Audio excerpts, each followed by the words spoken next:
Stock market से पैसा कमाना इज वेरी सिंपल थिंग, पर हम इंसानों को ही बहुत ज्यादा चुले कि हमें सारी सिंपल चीजों को कॉम्प्लेक्स करने की आदत हो गई है. And that is why in this episode I am gonna discuss that what is the simplest path to generate wealth from stock market over a longer period of time. And the thing is that कैसे अगर आप ये simple path भी follow करते हो सो आप अपने पैसों पे इनॉर्मस रिटर्न जनरेट कर सकते हो. And why choosing a simple path is way better and rewarding than choosing a complex path.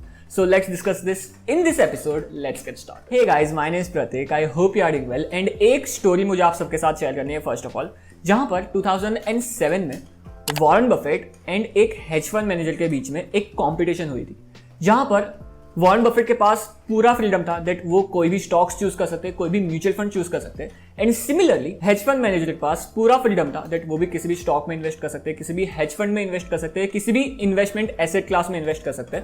And 10 साल बाद उनके जो रिटर्न्स है उन्हें कंपेयर किया जाएगा एंड देखा जाएगा दैट किसने ज्यादा रिटर्न्स जनरेट किए. एंड यहाँ पर जो हेज फंड मैनेजर थे उन्होंने 5 हेज फंड्स सिलेक्ट किए एंड उनमें उन्होंने अपना पैसा इन्वेस्ट किया. And in opposite Warren Buffett ji ने बहुत ही सिंपल सा पाथ अपनाया विच इज S&P 500.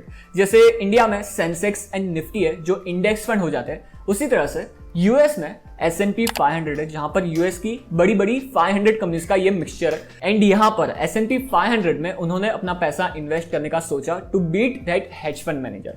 एंड यहां पर 1 जनवरी 2008 में ये कॉम्पिटिशन स्टार्ट हुई. And initially as we all know that 2008 में फाइनेंशियल क्राइसिस हुआ था and that is Y S&P 500 भी बहुत ज्यादा क्रैश हो गया था. एंड इनिशियली 2 to 3 ईयर्स के लिए जो S&P 500 है जिसपे वॉरेन बफेट जी की बेट थी वो अंडर परफॉर्म कर रहा था. हेज फंड मैनेजर ने जो 5 हेज फंड सिलेक्ट किए थे उसको, बिकॉज हेज फंड में जो इन्वेस्टर्स रहते हैं, हेज फंड मैनेजर रहते हैं, वो शॉर्ट सेलिंग करके या फिर अपने पैसों को निकाल के एंड फिर से इन्वेस्ट करके भी अपने रिटर्न्स को मैक्सिमाइज कर सकते हैं. सो यहाँ पर initially 2 to 3 years down the line जो हेज फंड मैनेजर था वो आउट परफॉर्म कर रहा था S&P 500 को, जहां पर वॉरेन बफेट जी की बेट थी. But then 3 to 4 years down the line 2017 में ये जो कॉम्पिटिशन है वो ओवर हुई. एंड यहाँ पर at the end after 10 years जो वॉरेन बफेट जी के S&P 500 के रिटर्न्स थे वो अप्रोक्सीमेटली 128% के आसपास थे. And in opposite hedge fund manager ने जो 5 हेज फंड सिलेक्ट किए थे उनके टोटल रिटर्न्स अप्रोक्सीमेटली 36% के आसपास थे. So long story short, S&P 500 जिसपे वॉरेन बफेट जी की बेट थी and this is the passive index fund, low cost index fund जो सबसे ज्यादा सिंपलेस्ट में सिंपलेस्ट इन्वेस्टमेंट ऑप्शन हो जाता है, उसने बहुत बड़े मार्जिन के साथ हेज फंड मैनेजर के 5 हेज फंड्स को बीट किया. And this is the simplest investment option which we all know, जो हो जाते हैं इंडेक्स फंड्स. अगर हम इंडिया में भी देखें तो सेंसेक्स ने अपने इंसेप्शन से अभी तक अप्रोक्सीमेटली मोटा 15 to 16% के CAGR टर्म्स में रिटर्न्स दिए. So on a long term हम एक्सपेक्ट कर सकते हैं दैट सेंसेक्स निफ्टी जो इंडिया के इंडेक्स फंड्स हो जाते हैं वहां से हमें एज एन इन्वेस्टर 12 to 13% के आसपास के CAGR रिटर्न्स मिल सकते हैं. This is the proven and tested method, बहुत ज्यादा सिंपलेस्ट मेथड है.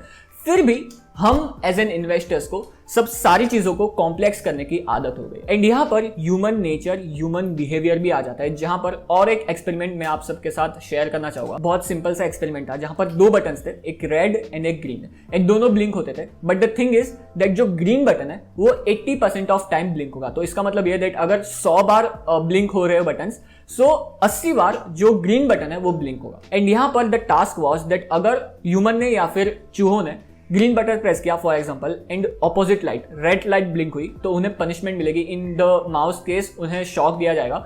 एंड इन द ऑपोजिट अगर उन्होंने रेड बटन प्रेस किया एंड रेड लाइट ब्लिंक हुई और may be green button press किया और ग्रीन लाइट ब्लिंक हुई तो उन्हें रिवॉर्ड मिलेगा. इन माउस केस उन्हें चीज मिलेगा एज अ रिवॉर्ड. सो यहाँ पर जो चूहे थे वो बहुत ज्यादा इजीली एंड बहुत ज्यादा जल्दी उनको पता लग गया that 80% of time green light he press हुई है.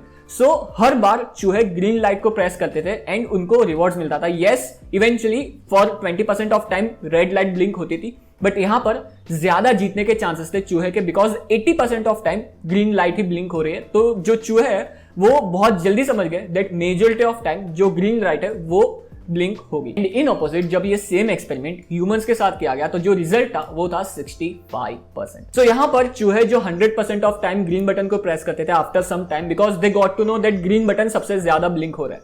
एंड इन ऑपोजिट जो ह्यूमंस के साथ जब ये एक्सपेरिमेंट किया गया तो रिजल्ट था 66-65% के आसपास। सो यहाँ पर हम इंसानों को एवरेज रिजल्ट्स को आउट परफॉर्म करने की चूल होती है and that is why we try to make simple things complex. So क्या इसका मतलब यह है दैट हमें as an investor index funds में या फिर जो सिंपलेस्ट इन्वेस्टमेंट ऑप्शन है उनमें ही इन्वेस्ट करना चाहिए एंड मार्केट को आउट परफॉर्म करने की कोशिश नहीं करनी चाहिए? सो नहीं, ऐसा नहीं है।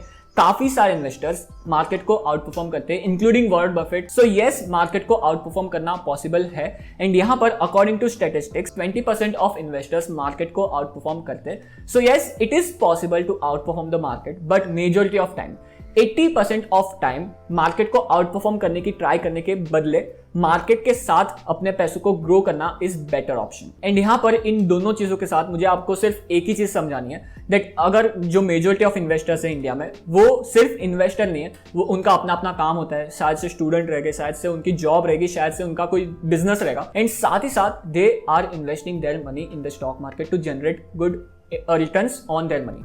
सो यहाँ पर अगर आप बहुत ज्यादा टाइम स्टॉक एनालिसिस में, स्टॉक को ट्रैक करने में, कंपनी कैसा करे, वो सारी चीजों को देखने में नहीं कर सकते एंड आपको लगता है दैट आप अच्छे से स्टॉक्स को चूज नहीं कर सकते, so the simplest path is to invest in index funds, low cost passive index funds और going through a mutual funds way. अगर कुछ नहीं आता, नो नथिंग इन्वेस्टर हो एंड बहुत ज्यादा इंटरेस्ट भी नहीं है मार्केट में, तो index funds are the best option. अगर थोड़ा बहुत आता है, म्यूचुअल फंड्स को सिलेक्ट कर सकते हो, म्यूचुअल फंड्स को एनालाइज कर सकते हो, तो म्यूचुअल फंड्स कॉम्बिनेशन ऑफ 3 और maximum 4 mutual funds is the best option. And अगर थोड़ा बहुत रिसर्च कर सकते हो, मार्केट को एनालाइज कर सकते हो, स्टॉक्स को चूज कर सकते हो, नंबर्स को एनालाइज कर सकते हो, सो वहां पर भी आपको, एंड यहां पर मैं एक्चुअली इंक्लूड होता हूं, सो वहां पर भी हमें हिडन स्टॉक्स के साथ जाने की जरूरत नहीं है। जो वेल एस्टेब्लिश्ड कंपनीज है, अपने बिजनेस को 15-20 साल से कर रही है, कंसिस्टेंटली मार्केट लीडर्स है, वहां पर भी इन्वेस्ट करके, अगर उस कंपनी के पास ग्रोथ अपॉर्चुनिटी बड़ी है तो वहां पर भी इन्वेस्ट करके आप स्टॉक मार्केट से अच्छा रिटर्न जनरेट कर सकते हो।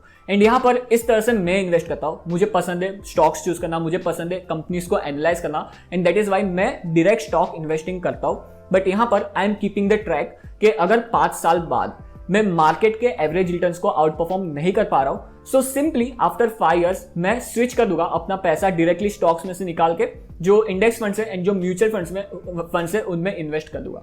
So this is my plan. मुझे बहुत ज्यादा कॉम्प्लेक्स नहीं करनी चीज है। And if you see my portfolio, जिसके ऊपर मैंने डिटेल्ड एपिसोड बनाया है, जिसकी लिंक आपको ऊपर कार्ड में और लाइक बटन के नीचे मिल जाएगी, तो आप वो एपिसोड चेकआउट कर सकते हो। एंड एक सिंपल सी चीज, लाइक बटन को भी प्रेस कर सकते हो प्लीज। बट अगर आप मेरे पोर्टफोलियो को देखते हो तो वहां पर कोई ऐसी हिडन कंपनी नहीं है, बहुत छोटी पेनी स्टॉक्स नहीं है, कोई ऐसी कंपनी नहीं है जो रॉकेट बनाती हो, बहुत ज्यादा कॉम्प्लेक्स चीजें करती हो। एकदम सिंपल से आसान से बिजनेसेस में मैंने इन्वेस्ट किया है। एंड अगर इस सिंपल चीजों को करने के बाद भी मैं मार्केट को आउट परफॉर्म नहीं कर पा रहा हूं आफ्टर 5-6 इयर्स, देन मैं सिंपली अपना पैसा निकाल के जो इंडेक्स फंड्स है उसमें डाल दूंगा एंड थोड़े बहुत म्यूचुअल फंड्स में डाल दूंगा। एंड दिस इज हाउ मैं अपने इन्वेस्टमेंट जर्नी को सिंप्लीफाई कर रहा हूं। And I would suggest the same for you as well. जितना सिंपल हो सके उतना करो, because KISS is the best strategy in the stock market. Keep it super simple.